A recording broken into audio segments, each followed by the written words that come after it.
2 বছর আগে একটি মেয়ের সাথে বিয়ের কথা হয়েছিল। এখন কোনো কারণবশত হয় নাই, মাঝে কথা বন্ধ ছিল। 2 মাস আগে বাড়ির সব জানাই আবার।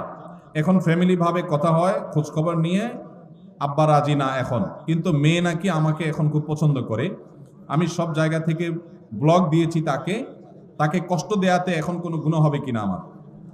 ভাইরা আমার, যদি কোনো কারোর সাথে বিয়ের আলাপ সালাপ হয়, কোনো কারণে পারিবারিক ভাবে কোনো কারণে বিয়েটা আর হলো না, তাহলে তার সাথে পরবর্তীতে ইনবক্সে, মেসেঞ্জারে, হোয়াটসঅ্যাপে ইটিশ পিটিশ আলাপ করা যাবে না যাবে না? যদি করেন তাহলে সেটা হবে জেনা। সেটা হবে কি? জেনা। এখন যদি বলেন যে না, সে মেয়ে আমাকে ডিস্টার্ব করে, হাই হ্যালো জিজ্ঞাসা করে, আজের কথা জিজ্ঞাসা করে, তাহলে সোজা ব্লক মারবেন। সোজা কি মারবেন?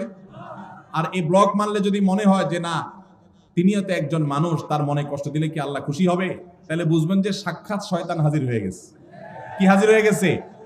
শয়তান হাজির হয়েছে। কারণ শয়তান আপনাকে মানবিক ভালো মানুষ বানানোর চেষ্টা করছে। আসলে এটা হলো নেক্সুরেতে ধোঁকা। আপনাকে আসলে শয়তান জেনার দিকে নিয়ে যেতে চায়।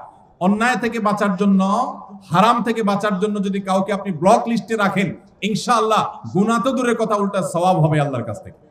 আল্লাহ আমাদেরকে তৌফিক দান করুন।